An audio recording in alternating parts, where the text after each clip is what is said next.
చిన్న ప్రార్థన చేసుకుని వాక్యంలోకి వెళదాం. మహోన్నతుడా, సర్వోన్నతుడా, సర్వాధికారి, సర్వాంతర్యామి, మీ స్తోత్రాలు చెల్లిస్తున్నాం తండ్రి. కరుణా సంపన్నుడా, కృపా సత్య స్వరూపుడా, మీ స్తోత్రాలు వందనాలు తెలియజేసుకుంటున్నాం. ఈ పునరుద్ధాన దినమందు ఆదివారం అనేక సాక్ష్యాలతో మీరు మహిమ పొందినందుకే మీ స్తోత్రం. మా జీవితాల్లో మీరు చేసిన ఒక అద్భుతమైనటువంటి కార్యాలను బట్టి మీకు స్తోత్రాలు చెల్లిస్తున్నాం తండ్రి.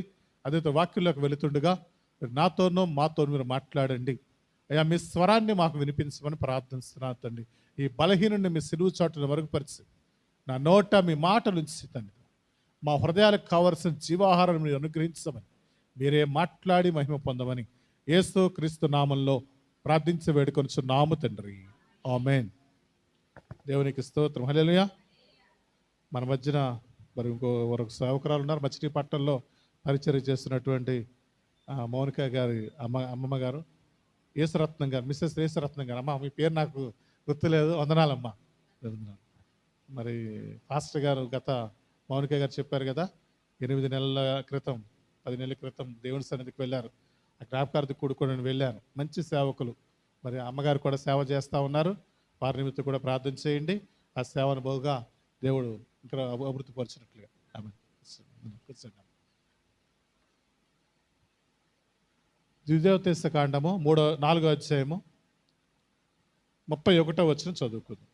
ద్వితీయోపదేశ కాండము 4వ అధ్యాయము. నీ దేవుడైన యెహోవా కనికరమ గల దేవుడు కనుక నిన్ను చెయ్యి విడువడు, నిన్ను నాశనము చేయడు. మర్చిపో. చాలు. దేవునికి స్తోత్రం. హల్లెలూయా.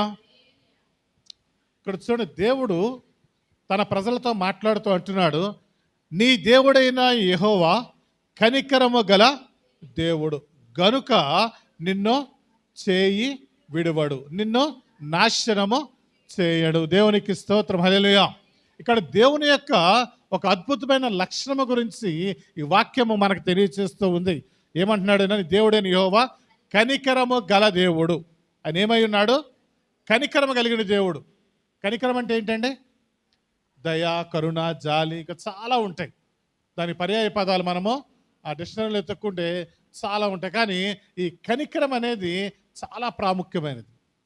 చాలా మందిలో ఉంటుంది మనకి ఆ కనికంటే దయ, జాలి, కరుణ చాలా మందిలో ఉంటుంది. కానీ మన దేవుడిలో ఉండేటువంటిది అంటే కనికరము, చేయి విడువనటువంటి కనికరం. దేవునికి స్తోత్రం. హల్లెలూయా. ఆయన ఏమై ఉన్నాడు? చేయి విడువని దేవుడు, కనికరము గల దేవుడై ఉన్నాడు. చూడండి, ఆయన యొక్క లక్షణాలు ఇదొకటి. ఆయన క్వాలిటీస్లో దేవుడు అనేవాడికి ఉండవలసినటువంటి ప్రాముఖ్యమైనటువంటి లక్షణాలు. చూడండి, నిర్గమాకాండము 34వ అధ్యాయం 6వ వచనం చదువుదాం. నిర్గమాకాండము 34వ అధ్యాయము 6వ వచనం.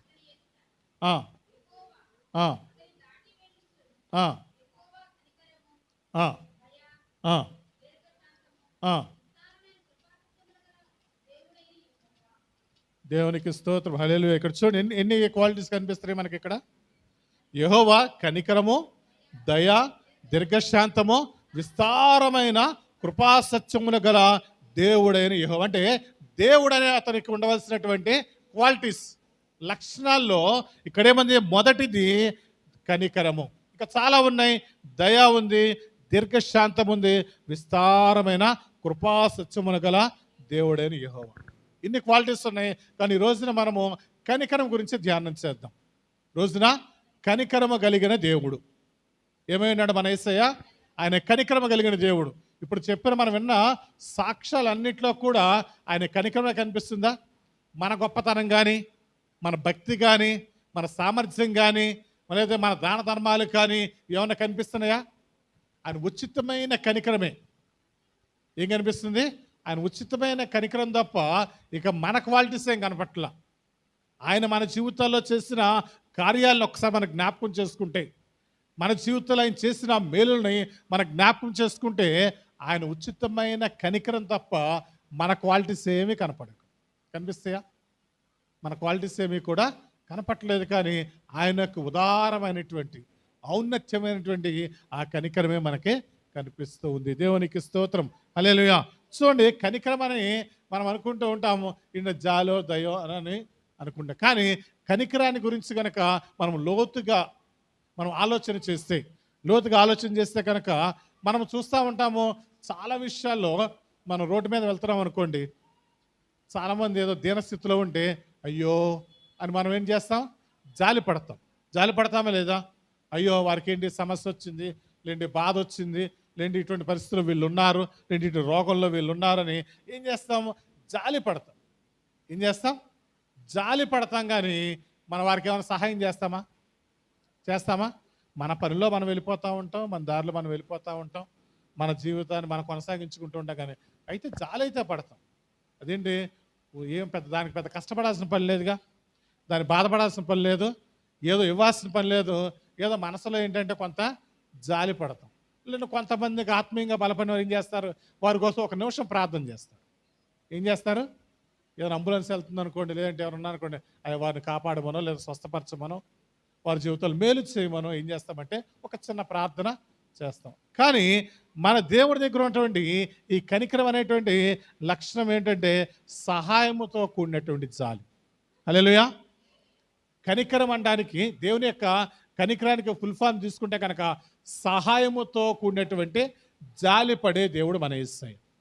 మన దగ్గరేమో జాలి ఉంటుంది అంటే మన దేవుళ్ళం కాదుగా సహాయం చేయడానికి, ఏదైనా చేస్తే కొద్దిగా గొప్ప సహాయము చేస్తాం. కానీ దేవుడు ఏం చేస్తాడంటే ఆయన జాలి పడినప్పుడు వారి జీవితంలో పరిపూర్ణ విడుదల దేవుడు అనుగ్రహిస్తారు. ఆయన కనికరం ఏం చేస్తుందంటే పరిపూర్ణ విడుదల అనుగ్రహిస్తుంది. పరిపూర్ణ విడుదల, పరిపూర్ణ సహాయాన్ని దేవుడు అనుగ్రహిస్తాడు. జాలితో కూడినటువంటి ఆయన సహాయాన్ని ఇవ్వటానికి దేవుడు ఎల్లప్పుడూ కూడా సిద్ధంగానే ఉన్నాడు. హల్లెలూయా. అందుకని ఆయన కనికర సంపన్నుడైనటువంటి దేవుడు మనం కోరుకోవాలి. ఆయన ఎప్పుడూ కూడా ఆయన కనికరం చూపడానికి సిద్ధంగానే ఉన్నాడు. మనల్ని ఆయన ఉన్న కనికరం గల దేవుడు ఎన్నడూ మీ చెయ్యి విడువడు. దేవునికి స్తోత్రం. ఇంకో మాట కూడా చెబుతున్నాడు అక్కడ, మిమ్మల్ని నాశనం చేయడు. ఇదేంటంటే దేవుడు ఎందుకు నాశనం చేస్తాడు అని అనుకోవచ్చు. దేవుడు ఎందుకు మనల్ని నాశనం చేస్తాడు? ఎందుకంటే మనం పుట్టించిన వాడు, మనం పోషిస్తున్నటువంటి వాడు, మనం బ్రతికించిన వాడు, మనం రక్షించిన దేవుడు కూడా ఆయనే కదా.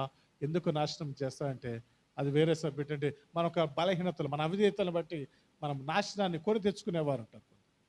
ఏమవుతారు, నాశనాన్ని కొని తెచ్చుకునేటువంటి స్థితిని మనం చూస్తాం. చూడండి, బైబిల్ గ్రంథంలో చూస్తే ఆయన చేసిన అద్భుతాలు అన్ని చోట్ల కూడా, చాలా చోట్ల ఒక మాట కనిపిస్తూ ఉంటుంది, ఆయన కనికరపడెను. హల్లెలూయా. ఆయన మార్గం గుండా వెళ్తూ ఉన్నప్పుడు అనేక సందర్భాల్లో ఆయన మార్గం గుండా ప్రయాణం చేస్తూ ఉన్నారు, సువార్త ప్రకటిస్తూ తన బిడ్డలందరినీ కూడా బలపరుస్తూ వాక్యాన్ని వారికి బోధిస్తున్న సమయంలో ఆ మార్గం గుండా వెళ్తూ ఉంటే అనేక మంది రోగులను చూశాడు, అనేక మంది మరణించిన వారిని చూశాడు, అనేక మందిని ఆ బలహీనతలో ఉన్న వారిని కూడా చూసి వారి మీద ఏమయ్యాడు, ఆయన కనికరపడ్డాడు. ఏమయ్యాడు, కనికరపడి ఏం చేశాడు, ఊరుకున్నాడా, సహాయం చేశాడు. దేవునికి స్తోత్రం. హల్లెలూయా. చూడండి, నాయిన్ అనే గ్రామానికి ఆయన వెళ్తూ ఉన్నాడు. అక్కడ ఆయన ఏం చేసిన, పేద విధవరాల మీద కనికరపడ్డాడు. దేవునికి స్తోత్రం. లూకా రాసిన సువార్త 7వ అధ్యాయము 13వ వచనాన్ని మనం చూసినట్లయితే కనుక, ప్రభువు ఆమెను చూచి ఆమె యందు కనికరపడి ఏడవద్దని ఆమెతో చెప్పి దగ్గరకు వచ్చి పాడెను ముట్టగా మోయుచున్నవారు నిలిచిరి. దేవునికి స్తోత్రం. ఇక తర్వాత అంతా మనకు తెలుసు. ఆయన ఏం చేశాడు, ఆయన ఆ చిన్నవాడిని ఏం చేశాడు, ముట్టాడు, స్వస్థపరిచాడు. దేవునికి స్తోత్రం. గత 2 వారాల క్రితం కూడా మనం ఈ వాక్యాన్ని కొంత చోట ధ్యానం చేశాం. ఆయన ఏమి చేశారంటే ఆమెను, ఇప్పుడు ఎక్కడుంది, ఇక్కడ సమస్య ఎక్కడుంది, సమస్య ఏంటి, చిన్నవాడు చనిపోయి ఉన్నాడు. కానీ ఎవరిని చూసి కనికరపడ్డాడు దేవుడు, విధవరాలను చూసి కనికరపడ్డాడు. అంటే ఆ పరిస్థితిని చూసినటువంటి దేవుడు. మనం అనుకోవచ్చు, నేను ఈ వాక్యాన్ని ధ్యానం చేస్తూ ఉన్నాను, ఆలోచన చేస్తూ ఉంటే, ప్రభు ఎవరిని చూసి కనికరపడాలి, చనిపోయిన వ్యక్తి అక్కడ ఉన్నాడు, సమస్య ఏంటి, అక్కడ చనిపోయాడు. కానీ దేవుడు ఎవరిని చూసి కనికరపడుతున్నాడు, ఆ విధవరాలను చూసి కనికరపడ్డాడని వాక్యం మన ఇక్కడ సెలవిస్తుంది. అవును, అంటే ఆమె పరిస్థితిని చూసి జాలిపడ్డాడు. ఆమె పరిస్థితిని చూసి ఆయన దయ చూపించాడు. ఆమె ఎలా బ్రతకాలి, ఆమె స్థితి ఏమై ఉన్నది? ఎందుకంటే విధవ అంటే భర్త లేడు, ఆమె ఏమీ కూడా ఆమెకే ఆధారం లేని స్థితిలో ఉన్నప్పుడు పరిస్థితులను చూచి ఆయన జాలి పడేటువంటి దేవుడు. దేవునికి స్తోత్రం, హల్లెలూయా. మన పరిస్థితులను చూసి ఆయన జాలిపడే దేవుడు. జాలిపడి ఊరుకుంటాడా? సహాయం చేస్తాడు. ఆయన ఏం చేస్తాడు? పేదవరాలను చూశాడు, అయ్యో మనలాగా దారుణంగా వెళ్ళిపోతున్నాడు, ప్రత్యేకంగా ఆమె కోసం ఆయన రాలేదు. ప్రత్యేకంగా ఆమె కొరకు ఆయన రాలేదు. ఆయన ఏమై ఉన్నా అంటే ఆయన సువార్త పని చేసుకుంటూ ఆమె వెళుతూ ఉండగా ఆమెకు ఎదురొచ్చింది. ఈయన గ్రామంలోకి ఎంటర్ అవుతున్నాడు, ఆ యొక్క శవయాత్ర ఎదురొచ్చింది. అప్పుడు ఆమె దుఃఖాన్ని చూశాడు, ఆమె పరిస్థితిని చూశాడు. అయ్యో ఈమెకి ఏ ఆధారం లేనట్లుంది.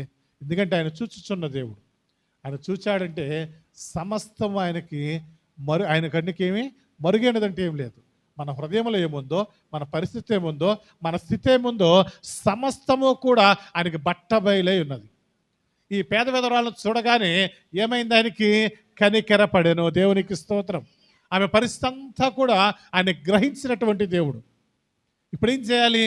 సహాయం చేయాలి. అంటే చనిపోయిన కుమారుని ఆమెకి తిరిగి బ్రతికించి ఇవ్వగలిగితే కనుక ఆమెకి పరిపూర్ణ సహాయం అందుద్ది. ఆమె జీవితం మార్చబడుతుంది. ఆమె ఏదైతే విషయంలో ఆమె దుఃఖపడుతుందో, కన్నీరు కారుస్తుందో, నా జీవితంలో ఈ భయంకరమైన పరిస్థితి అయిపోయింది, నాకు తోడు లేదనేటువంటి ఆ స్థితిలో ఉన్నటువంటి ఆ కుమార్తెకి ఏమవుతుందంటే ఒక గొప్ప సహాయాన్ని దేవుడు అక్కడ ఇస్తూ ఉన్నారు. దేవునికి స్తోత్రం. ఆ కుమారుని ఏం చేయాలి? బ్రతికించి ఆమె చేతికి అప్పగిస్తే కనుక ఆమె జీవితం మరలా సంతోషం తిరిగి వస్తుంది. ఏ సంతోషాన్ని అయితే కోల్పోయిందో, ఆమెకి ఆ సహాయంగా ఉన్నటువంటి ఆ కుమారుడు యొక్క స్థితి ఏదైతే ఉందో అది కోల్పోయిందో దాన్ని తిరిగి ఆమె చేతికి దేవుడు అప్పగించాలనుకున్నారు. దేవునికి స్తోత్రం, హల్లెలూయా. దేవుని కనికరపడితే కనుక మన స్థితి మార్చబడుతుంది. మూలం ఎక్కడైతే మూలం ఉందో, మన సమస్యకు ఏదైతే మూలం ఉందో, మన జీవితాన్ని ఎంతగా నలగొడుతున్నటువంటి భయంకరమైన పరిస్థితుల్లో మనకు వేదన కలిగిస్తున్నటువంటి ఆ మూలమైనటువంటి సమస్యని దేవుడు సమూహముగా దాన్ని పెకిలించి వేసేటువంటి దేవుడు మన యేసయ్య. దేవునికి స్తోత్రం. ఎందుకంటే ఆయన సహాయం చేసే దేవుడు, కనికరపడి ఊరుకునే దేవుడు కాదు, కానీ సహాయాన్ని అందించేటువంటి దేవుడు. ఇటువంటి చూడండి, ఆమె జీవితం మారిపోయింది. చనిపోయిన కుమారుడు ఆమెకి తిరిగి అప్పగించబడ్డాడు. ఆమె దుఃఖ నివారణ అయిపోయింది. ఆమెకి మరలా సహాయము పొందుకుంది. దేవునికి స్తోత్రం, హల్లెలూయా. అందుకని నువ్వు ఏడవద్దని ఆమెకి దేవుడు భరోసా ఇస్తున్నాడు. ఆమెకి భరోసా ఇస్తూ మన జీవితంలో కూడా మనం అనేక సార్లు మనకు అన్నీ అయిపోయిన స్థితిలో ఉన్నప్పుడు, మనకి ఏది కూడా ఇక నా జీవితం అయిపోయింది, ఇక నా బ్రతుకు ఇక అయిపోయింది, నాకు శనివారం నా పరిస్థితి అదే, నా పరిస్థితి అయిపోయింది, ఇక మరలా నేను బ్రతుకుతానో రెండో రోజు నేను చూస్తానో లేదో కూడా తెలియని పరిస్థితిలో ఉంది, తెలియనే పరిస్థితిలో ఉంది. కానీ దేవుడు కనికరాన్ని చూపి సహాయం చేసి నాకు స్వస్థ చేశాడు. మరలా ఆయుష్ని దేవుడు నాకు అనుగ్రహించారు. దేవునికి స్తోత్రం, హల్లెలూయా. ఎందుకొరకంటే మన స్థితిని చూసి ఆయన కనికరపడేటువంటి దేవుడు. దేవునికి స్తోత్రం, హల్లెలూయా. ఇక చూడండి, ఇక మత్తయి సువార్త 14వ అధ్యాయము 14వ వచనాన్ని కూడా చదువుదాం.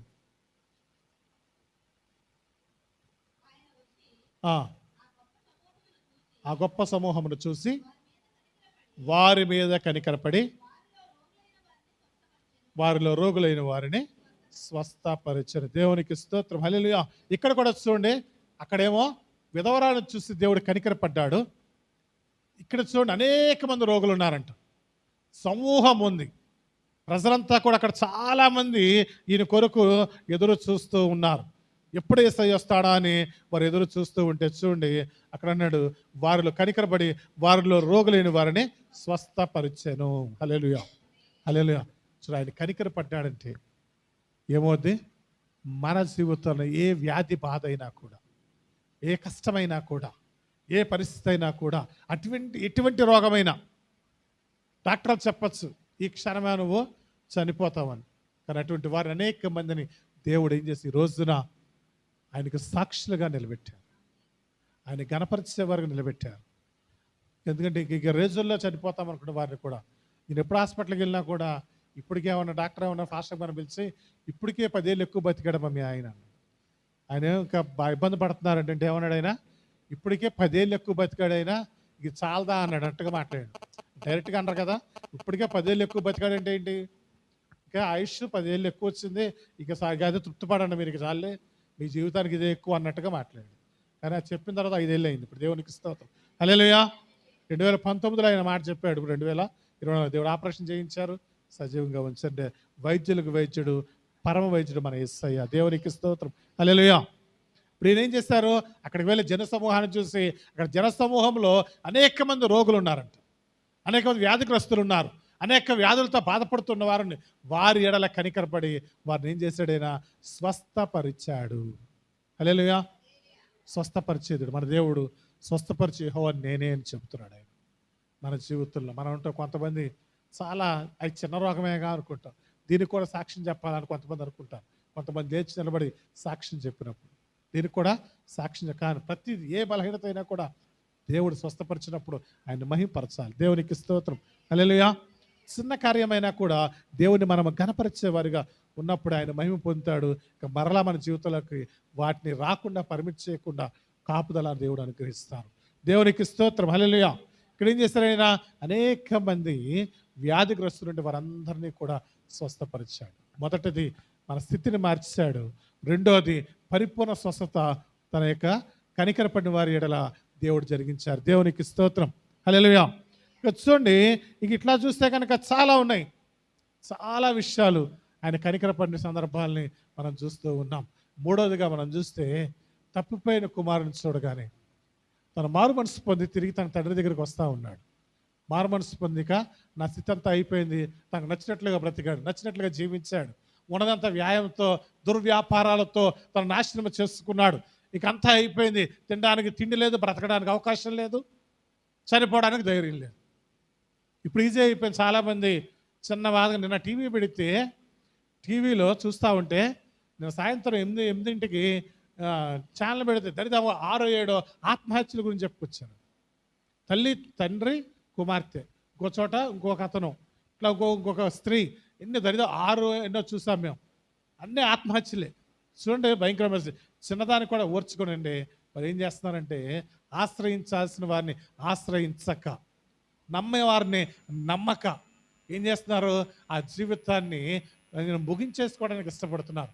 కానీ ఈ తప్పిపోయిన కుమారుడు ఏం చేశాడంటే, ఇక నాకు ఎక్కడ ఆధారం దొరుకుద్ది, నాకు ఎక్కడ ఆశ్రయం దొరుకుద్ది అంటే కనుక నాకు తండ్రి ఉన్నాడు, నా తండ్రి నన్ను ఆదరిస్తాడు, మరలా నన్ను, ఎందుకంటే నా తండ్రి ఇంట అనేక మంది దాస్తున్నారు, వారికి ఆహారం దొరుకుతుంది. ఇక్కడ ఏం తింటున్నాడు ఈయన, పందులు తినే పొట్టు తింటున్నాడు. తను అనుకున్నాడు నా తండ్రి ఇంట అనేక మందికి ఆహారం ఉన్నది కనుక మరలా నేను వెళ్తే నా తండ్రి నన్ను క్షమిస్తాడు, మరలా నా తండ్రి నన్ను క్షమిస్తాడని ఆయన చూస్తాడు. నిజంగా ఆ సిచ్యువేషన్ చూస్తే ఆ కళ్ళ ముందే కదులుతున్నట్టు ఉంటుంది. నాకు దూరం నుంచి చూశాడంట. అంటే రోజు తండ్రి ఏం చేస్తున్నాడంటే ఆయన ఎదురు చూస్తూ ఉన్నాడు, నా కుమారుడు నా దగ్గరికి వస్తాడు. ఆ ఒక వాక్య భాగాన్ని మనం చదువుదాం. లూకా రాసిన సువార్త 15వ అధ్యాయం 20వ వచనం చూద్దాం. వాడు ఇంకా దూరముగా ఉన్నప్పుడు తండ్రి వానిని చూచి కనికరపడి పరిగెత్తి వాడి మెడ మీద పడి మొద్దు పెట్టుకొనును. దేవునికి స్తోత్రం. హల్లెలూయా. ఇక్కడ కూడా ఏం చేశాడంటే కనికరపడ్డాడు. కుమారుని చూసి ఎదురు చూస్తూ ఉన్నాడు. ఆయన చేతులు చాచి నా దగ్గరికి ఎంతమంది వస్తారు, నా దగ్గరికి నా బిడ్డలు, ఒక తప్పిపోయిన వాడు ఉన్నాడేమో, మారు మనసు పొంది మరలా నా సన్నిధికి రావటానికి ఎదురు వస్తున్నాడేమో అని ఆయన కళ్ళు కాయలు కాచాలకు ఎదురు చూస్తూ ఉన్నాడు. మనం కూడా ఏం చూస్తామా, దేవుని కార్యాల కొరకు ఎదురు చూస్తాం. కానీ దేవుని కార్యాల కొరకు, దేవుని యొక్క ఆశీర్వాదాల కొరకు, దేవుడు మాకు ఏదైనా వాగ్దానం చేస్తే దాని కొరకు కళ్ళు కాయలు కాచేలాగా మనం చూస్తూ ఉంటాం. కానీ ఈ తండ్రి అయిన దేవుడు కుమారుడు కొరకు ఏం చేస్తున్నాడంటే ఆయన మేడ మీద నుంచొని నా కుమారుడి మార్గం గుండా వస్తాడేమో అని ఎదురు చూస్తూ ఉన్నాడు. వాడు ఇంకా దూరంగా ఉండగానే ఈయన ఏం చేస్తాడంట, కనికరపడ్డాడంట. దూరంగా ఉండగానే వాడిని చూసి కనికరపడి ఎదురెళ్ళాడు. దేవునికి స్తోత్రం. హల్లెలూయా. కుమారుడు మేడ పట్టుకొని కౌగులించుకొని ఆయన ఏం చేస్తాడు, ముద్దు పెట్టుకొని ఆయన ఏం చేస్తాడు, ఇంట్లోకి తీసుకువెళ్ళాడు. తర్వాత విందు చేశాడు. చాలా ఘనమైనటువంటి ఆయన ఏం చేశాడు, ఆయన ఘనమైన ఉత్సవాన్ని దేవుడు జరిగించారు. దేవునికి స్తోత్రం. హల్లెలూయా. అంటే ఇక్కడ కనికరపడితే, కనుక దేవుడు కనికరపడితే ఏమవుతుందంటే ఈ స్థితి ఏమైంది, ఈ కుమారుడి స్థితి ఏముంది, అంతా నాశనం అయిపోయింది. తన జీవితం సమస్తాన్ని కోల్పోయాడు. తండ్రి ఇచ్చిన మొత్తం ఆస్తి చిల్లి గవ్వతో సహా అంతా కూడా దుర్వ్యాపారం చేసుకొని నాశనం చేసుకొని తినడానికి తిండి లేని స్థితిలో ఉన్నప్పుడు మరల ఇప్పుడు ఎట్లా వచ్చాడు? ప్రశస్తమైన వస్త్రం ధరించాడు, చెప్పులు ఇచ్చాడు, ఆయనకి మంచి ఉంగరాన్ని తొడిగిచ్చాడు. ఏమైందండి? రాజు కుమారుడిగా మార్చాడు. దేవునికి స్తోత్రం. హల్లెలూయా, హల్లెలూయా. కుమార్తె ఏమైంది ఇక్కడ? కుమారుడు యొక్క స్థితి మార్చబడింది. తప్పిన కుమారుడు మరలా ఎప్పుడైతే నిజమైన మారు మనసు పొంది నా తండ్రి ఇంట నేను చేరాలి, నా తండ్రి దగ్గరికి నేను వెళ్ళాలి, నా తండ్రితో నేను సహవాసం చేయాలి, నా తండ్రి దగ్గరికి వెళ్తే నాకు ఒక ముద్ద ఆహారం అన్న దొరుకుద్దని తను ఎదురు చూస్తున్నప్పుడు ఏమైందంటే తను కోరుకునే దాన్ని ఊహించిన దానికంటే, తలంచిన దానికంటే అత్యధికమైనటువంటి స్థితిని దేవుడు ఆ కుమారుడు కలిగించాడు. దేవునికి స్తోత్రం. హల్లెలూయా. ఇదేంటంటే ఈ వ్యక్తి గొప్పతనమా? కాదు, ఆ తండ్రి యొక్క కనికరం మాత్రమే. కనికరపూర్ణ దేవుడు ఈ తప్పిన కుమారుడు రెండో కుమారుడు ఏం చేశాడు? హక్కును చేర్చుకున్నాడు. దేవునికి స్తోత్రం. హల్లెలూయా. మనం కూడా ఎప్పుడైతే ఆయన సన్నిధి మన హృదయాన్ని నిజమైన పశ్చాత్తాపాన్ని మనం కలిగి ఆయన సన్నిధిలో కనుక మన హృదయాన్ని కుమ్మరించుకుంటే, మన హృదయాన్ని ఆయనకి అర్పించుకుంటే, నిజమైనటువంటి పశ్చాత్తాపం, నిజమైనటువంటి ఏముండాలంటే హృదయంలో మన తగ్గింపు ఉంటే కనుక, ఇతను ఏమనుకున్నాడు? నా తండ్రేగా వెళ్తే నన్ను ఎందుకు చేర్చుకోడు అనుకున్నాడా? నా తండ్రి ఎందుకు చేర్చుకున్న హక్కు ఉంది, నా తండ్రి దగ్గరికి వెళ్తే నాకు మరలా నేను తన కుమారునే కాబట్టి నన్ను ఏదో రకంగా తను తీసుకుంటే, ఏదో చాలామంది చూస్తున్నాగా కోర్టు కేసులు ఇవి, నా హక్కు ఉంది, నా అధికారం ఉంది కనుక తండ్రుల మీద కేసులు వేసేవాళ్ళు ఉన్నారు, కుమారుల మీద కేసులు వేసేవాళ్ళు కూడా చూస్తూ ఉన్నాం. అవునా? కానీ ఈ వ్యక్తి అట్లా అనుకోలేదు. దేవుడు చూసేది మన తగ్గింపును చూస్తాడు, మన విధేయతను చూస్తాడు, మనం లోబడే జీవితాన్ని దేవుడు చూస్తాడు. కానీ మనం హెచ్చించుకుంటే కనుక దేవుని కనికరాన్ని మనం పొందలేము. ఇక్కడ ఈ కుమారుడు ఏం చేశాడు? తను తగ్గించుకున్నాడు. నా తండ్రి దగ్గరికి వెళ్ళి నాకు అధికారం ఉందని అనుకోలేదు, కానీ నా తండ్రి ఇంట ఒక దాసునిగా ఉన్నా చాలు నేను అనుకుంటే, కానీ దేవుడు ఏం చేశారంటే ఊహించిన దానికంటే అత్యధికమైన ఆధిక్యత ఈ కుమారుడికి ఇచ్చారు. దేవునికి స్తోత్రం. హల్లెలూయా. దాన్ని కనికరపడితే కనుక మన జీవితాలు మార్పు చెందుతాయి. దేవునికి స్తోత్రం. హల్లెలూయా. చూడండి, ఇంకొక సందర్భాన్ని కూడా మనం చూద్దాం. దేవుని కనికర పడితే కనుక అద్భుతం జరుగుతూ ఉంది. మత్తయి రాసిన సువార్త 18వ అధ్యాయం 26వ వచనం చదువుదాం.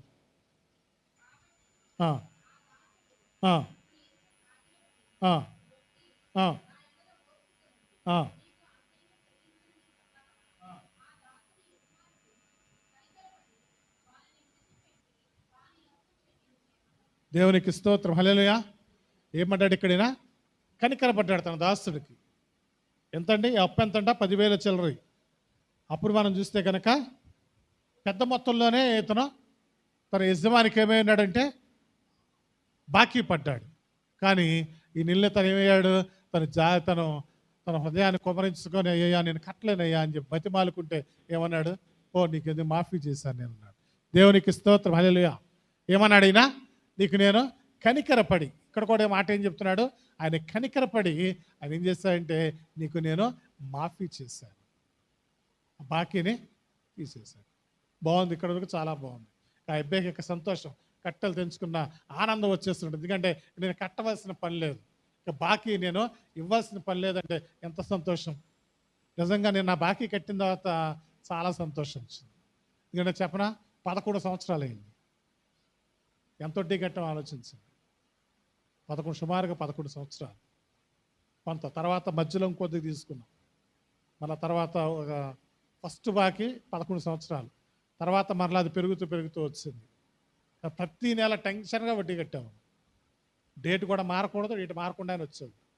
క్వశ్చన్ చెప్పాను, స్వీట్ ప్యాకెట్ ఇచ్చేవాడు. ఒక స్వీట్ ప్యాకెట్ ఇచ్చేవాడు. ప్రతి నెల వడ్డీ తీసుకెళ్తూ చక్కగా స్వీట్ ప్యాకెట్ ఇచ్చంటే మనం బాధపడకూడదని ఉద్దేశంతో కొంత ఆలోచన. కానీ ఎన్ని ప్రయత్నాలు చేసినా కూడా ఎప్పుడూ ఏదో ఒక ఆటంకం వచ్చేది. ఆ డబ్బులు సమకూర్చడం, ఈలోపు ఏదో ఖర్చు రావడం, ఏదో శ్రమ రావడము, అవి వెళ్ళిపోతూ ఉండేవి ఆ డబ్బులు. దేవుడు మహాకృపను బట్టి నిన్నడ దినమున 11 సంవత్సరాల తర్వాత పూర్తిగా అతని చేతిలోంచి బయటకు విడుదల దేవుడు అనుగ్రహించారు. దేవునికి స్తోత్రం. హల్లెలూయా. పోయిన 2 నెలల క్రితం కొంత బాకీ తీర్చాము ఆయన చేతి ద్వారా చేసినటువంటి అప్పుడు. ఈ నెల కూడా పూర్తిగా ఆ బాకీ అంతా కూడా తీర్చడానికి దేవుడు కృప చూపించారు. దేవునికి స్తోత్రం. హల్లెలూయా. చాలా సంతోషం ఉంటుందండి. అది కడతా ఉంటే భయంకరమైన బాధ, అది కడతా ఉంటే కట్టలేక, ఆ వడ్డీలు కట్టలేక ఎవరన్నా మా అప్పుల కోసం ప్రార్థన చేయమంటే అక్కడే క్షణం ముందు నేను ఆ క్షణమే అలా అక్కడ ఉండగానే ప్రార్థన చేస్తాను నేను. ఎందుకంటే ఆ బాధ ఏంటో నాకు తెలుసు. ఆ రుణాల వేదన, అది కట్టేటప్పుడు ఉండే వేదన అంతా కూడా నాకు తెలుసు. కానీ దాని నుంచి విడుదల పొందితే ఎంత అద్భుతమైన సంతోషం ఉంటుంది, ఎంత గొప్ప ఆనందం. నిజంగా నాకు నేను చాలా సంతోషం అనిపించింది. అమ్మా, ఇన్ని సంవత్సరాలకి నేను ఆ వ్యక్తి దగ్గర నుంచి మంచి స్నేహం, మరలి మాకు మంచి స్నేహం, మంచి సహవాసము. మనకి ఏదైనా కష్టం ఉందన్న ముందే ఉంటాడు వ్యక్తి. వ్యక్తిగతంగా చాలా మంచివాడే, కానీ ఎందుకో మరి అతని చేతి నుంచి మేము విడుదల పొందలేకపోయాము. కానీ దేవుడు మహాకృపణ, ఆయన కనికరము నా మీద దింపాడు కనుక ఈసారి నేను ఆ బాకీ నుంచి విడిపించాను. ఇక్కడ కూడా ఈ దాసుని కూడా నేను ఆ యొక్క యజమాని కనికరపడ్డాడు. యజమాని కనికరపడి ఆ బాకీ నుంచి ఏం చేశాడు? సెటిల్మెంట్ చేయలా. సెటిల్మెంట్ ఒకప్పుడు నా జీవితం సెటిల్మెంట్ అయితేనే చాలా సంతోషించాను నేను. నా బాకీ విషయంలో కొన్ని లక్షల రూపాయలు దేవుడు మహాకృపను బట్టి అది సెటిల్మెంట్ చాలా తగ్గిస్తేనే అసలు ఎంత సంతోషం. ఇప్పుడు కూడా అనేక చోట్ల సాక్ష్యం చెప్తాను. ఆ వడ్డీ రూపంలోనే కట్టేదాన్నే అసల్లో జమేసుకొని నా బాకీ మాఫీ అయిపోయింది. దేవునికి స్తోత్రం, హల్లెలూయా.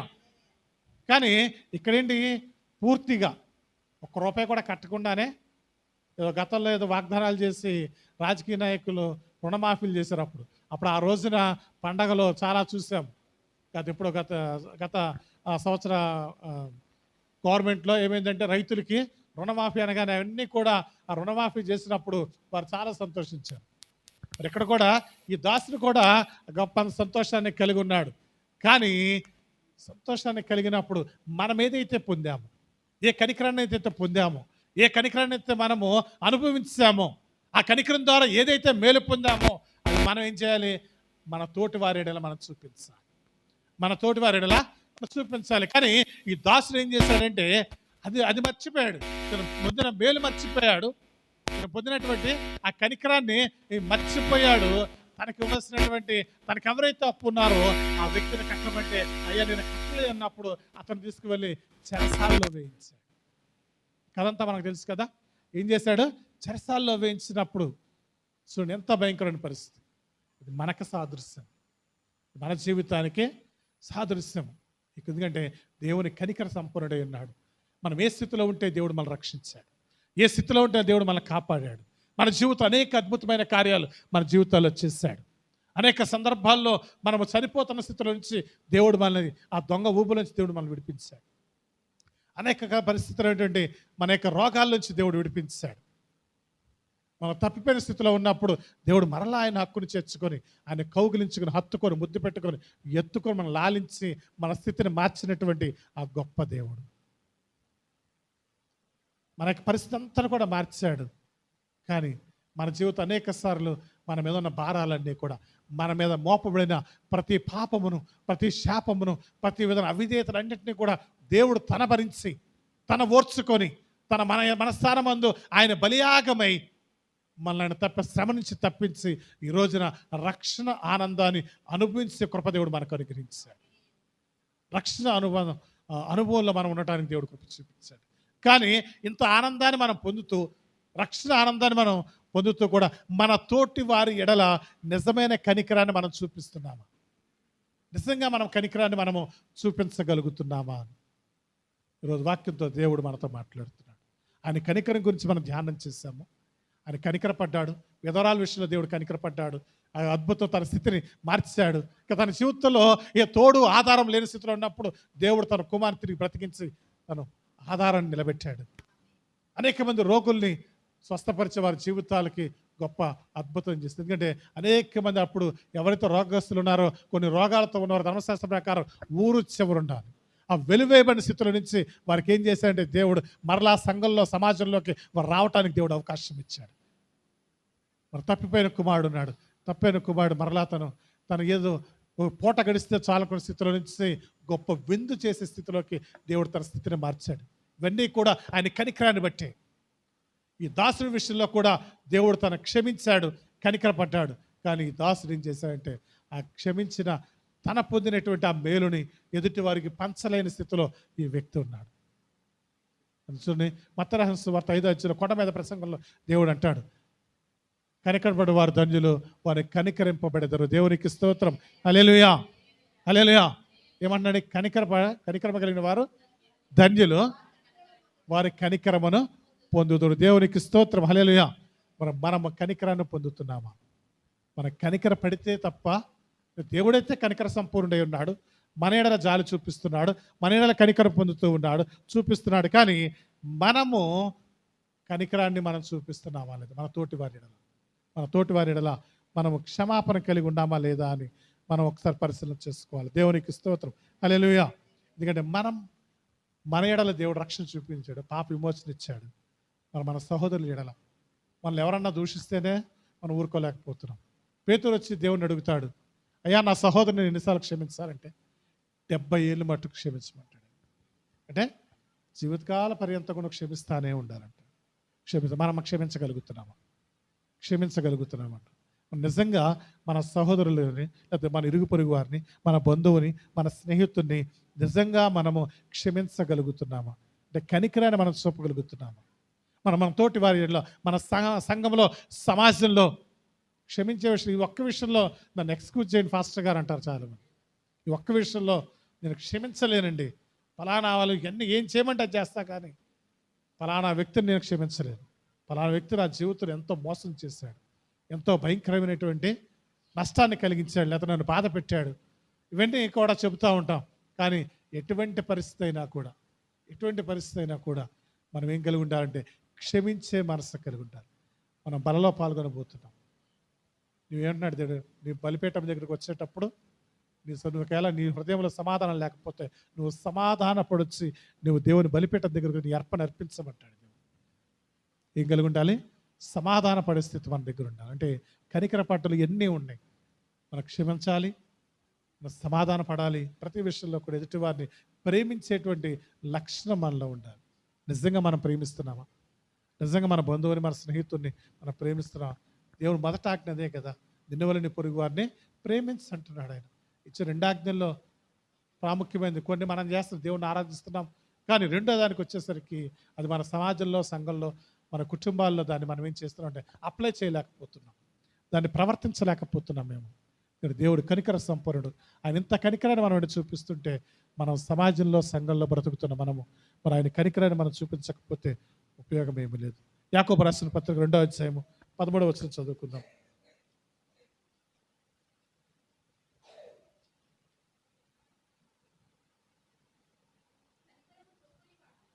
కనికరము చూపని వాడు కనికరము లేని తీర్పు పొందును, కనికరము తీర్పును మించి అతిశయపడును. దేవునికి స్తోత్రం, హల్లెలూయా. చూడండి, కనికరము చూపని వాడు కనికరము లేని తీర్పును పొందుతాడు. చాలా భయంకరమైన మాట ఇది. దేవుడేమో మన ఎడల కనికరాన్ని చూపుతున్నాడు. మన హృదయములో, మన ఆత్మీయ జీవితంలో, మన కనికరాన్ని కనుక మనం చూపకపోతే, కనుక మనం ఏం తీర్పు పొందుతామంట? కనికరము లేని తీర్పు. ఎవరిది తీర్పు తీర్చేవాడు? ఎవరు? న్యాయాధిపతి అని దేవుడు. మన దేవుడు తీర్పు తీర్చడానికి సిద్ధంగా ఉన్నాడు. తీర్పు తీర్చేవాడు కనికరము లేకపోతే మన స్థితి ఏమిటి ఒకసారి ఆలోచించేయండి. మన పరిస్థితి ఏమిటి? ఏమవుతుంది? ఏదో ఈ లోకల్లోనే ఘనంగా బ్రతికాను, బలంగా బ్రతికాను, ధనంతో బ్రతికాను, అధికారంతో బ్రతికాను అంటే ఉపయోగం లేదు. తీర్పు దినమున ఆయన కనికరం మన మీద నిలిచి ఉండాలి. హల్లెలూయా. అబ్బో, ఈ జీవితకాలం అంతా దేవుడు నన్ను కనికరించాడు, మంచి బంగ్లాలు ఇచ్చాడు, మంచి ఆస్తి ఇచ్చాడు, మంచి ఆరోగ్యం ఇచ్చాడు అని అనుకుంటే సంతోషిస్తే చాలదు. కానీ మన ఆత్మీయ జీవితం ఎలాగ ఉండాలంటే తీర్పు దినమున కూడా ఆయన కనికరము మన మీద నిలిచి ఉండాలి. అప్పుడే కనికరం కలిగిన తీర్పును మనము పొందుతాం. ఆ తీర్పులోకి మన నిజమైన కనికరం కలిగిన తీర్పులో మనం లేకపోతే మన స్థితి ఏమిటి? మన పరిస్థితి ఏమిటి?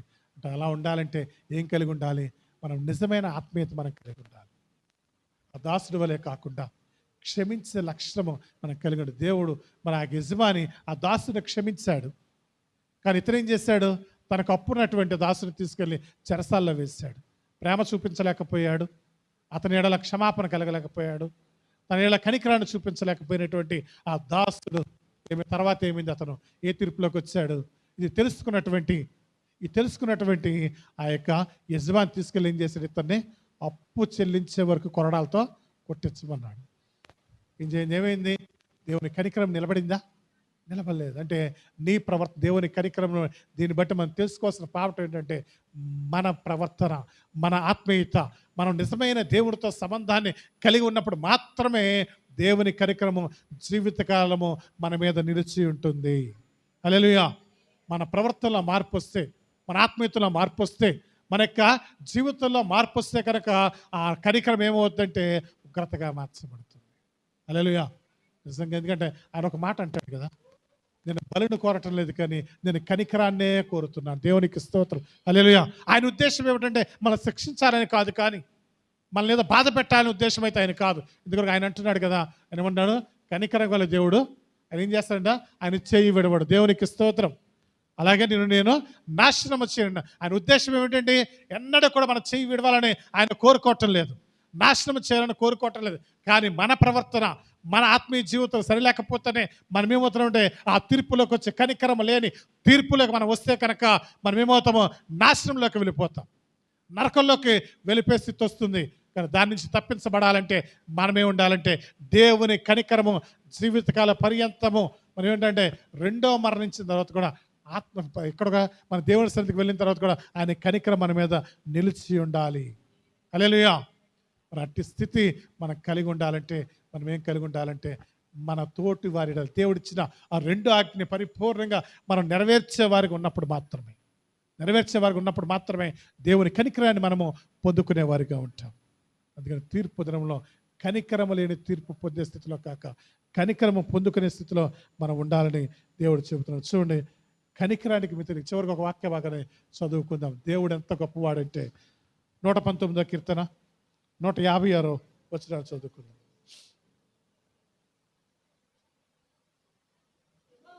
యెహోవా నీ కనికరములు మితి లేనివి. దేవునికి స్తోత్రం. హల్లెలూయా. ఏమంటున్నాడు, ఆయన కనికరానికి మితి లేదు. కానీ మనం దాన్ని ఏం చేయాలి, సద్వినియోగం చేసుకోవాలి, దాన్ని ఉపయోగించుకోవాలి. చూడండి, ఆ విధవరాలు ఏ విధంగా దేవుని కనికరం పొందుకొని అద్భుతమైన ఒక మేలు పొందుకుంది, అటు రీతిలో మనం మేలు పొందుకోవాలి. అదేవిధంగా అనేక మంది రోగులు స్వస్థత పొందారు, వారికి ఉన్నటువంటి కట్లన్నీ తెంచబడినట్లుగా మనం చూస్తూ ఉన్నాం. ఎక్కడైతే తప్పిపోయిన కుమారుడు ఏ విధంగా తన యొక్క మరలా తండ్రి దగ్గరికి వెళ్ళి ఒక ఉన్నతమైన స్థానానికి వెళ్ళాడు, అట్టి స్థితిలో మనం ఉండాలని దేవుడు కోరుకుంటున్నాడు. అంతేగాని ఆ దాసులో మేలు పొంది కూడా మేలు చేయని స్థితిలో ఉండకూడదని దేవుడు కోరుకుంటున్నాడు. ఆ పాటను మనం చెబుతున్నాడు. ఒకవేళ అతను అలా ఉంటే మరలా ఏమవుతాం, అతను కొరడాలో కొట్టించి మరలా చెరసాల్లో వేయించే స్థితిలోకి వెళ్ళిపోయింది. మరలా ఒక్క తన వాంతి తిగినట్లుగా మనం ఉండకుండా ఎట్లా ఉండాలంటే పరిపూర్ణ మన జీవితకాల పర్యంతము కూడా ఆయన కనికరము నిలిచి ఉండేట్లుగా మనం ఉండాలి. ఎందుకొరకంటే ఆయన కనికరానికి మితి లేదు. దేవునికి స్తోత్రం. అది మితి ఉందా? మితి లేదు. అందుకే అంటున్నాడు ఆయన కనికరం కలిగిన దేవుడు, అది నీ చెయ్యి విడువని దేవుడిగా ఉన్నాడు, నేను నాశనం చేయని దేవుడిగా ఉన్నాడు. కనుక ఆయనలో ఉన్న గొప్ప లక్షణాన్ని మనం సద్వినియోగం, ఇవన్నీ కూడా మన కొరకే, ఆ కనికరం మన కొరకే. ఆయన చేయి విడవక నడిపించడానికి కూడా మనల్నే. అందుకని మనం ఏం చేయాలంటే మనం మేలు పొందుతూ ఆయన కనికరం పొందుతూ అనేక మందిని దేవుడి దగ్గరికి తీసుకురావాలి. ఆ కనికరాన్ని పొందేటువంటి స్థితి మన స్నేహితునికి, బంధువునికి మనము వారికి పొందుకునే స్థితి రావాలంటే కనుక మనమేం కలిగి ఉండాలి, అట్టి కనికరాన్ని మనం కలిగి ఉండాలి, క్షమించే లక్షణం కలిగి ఉండాలి, దేవుని ప్రేమను కలిగి ఉండాలి, దేవుని ఆ దీర్ఘశాంతము కూడా మనం కలిగి ఉండాలి. ఎందుకంటే మనము ఎప్పుడైతే రక్షణ పొందామో క్రీస్తు స్వరూపంలోకి మార్చబడినప్పుడు, క్రీస్తు యొక్క స్వభావాన్ని మనం ధరించుకున్నప్పుడు మాత్రమే నిజమైన ఆత్మీయ జీవితాన్ని మనం కలిగి ఉంటాం. అప్పుడు మాత్రమే దేవుడు మనకి ఏదైతే ఏర్పాటు చేశాడు, ఎప్పుడైతే క్రీస్తు స్వభావంలోకి మనం మార్చబడతామో అప్పుడు దేవుడు అనుగ్రహించిన ప్రతి ఆశీర్వాదాన్ని మనం పొందుకుంటాము, స్వతంత్రించుకుంటాం. అందుకని ఆయన కనికరాన్ని మనం పొందుతాం. దేవునికి స్తోత్రం. కనికరం గల వారు ధన్యులు, వారు కనికరింపబడతారు. దేవునికి స్తోత్రం. దేవుని కనికరం పరిపూర్ణంగా పొందుకుందాం. ఆయన ఆ కనికరం మన మీద నిలిచి ఉందంటే కనుక మన జీవితాల్లో పరిపూర్ణ విడుదల, పరిపూర్ణ స్వస్థత, పరిపూర్ణ ఆశీర్వాదాన్ని దేవుడు అనుగ్రహించడానికి సిద్ధంగా ఉన్నాడు. ఎందుకంటే ఆయన కనికరానికి మితిలేని స్థితిలో దేవుడు ఉంచాడు. దేవునికి స్తోత్రం. ఈ కొద్ది మాటలు బట్టి దేవుని నామానికి మహిమ కలుగును గాక.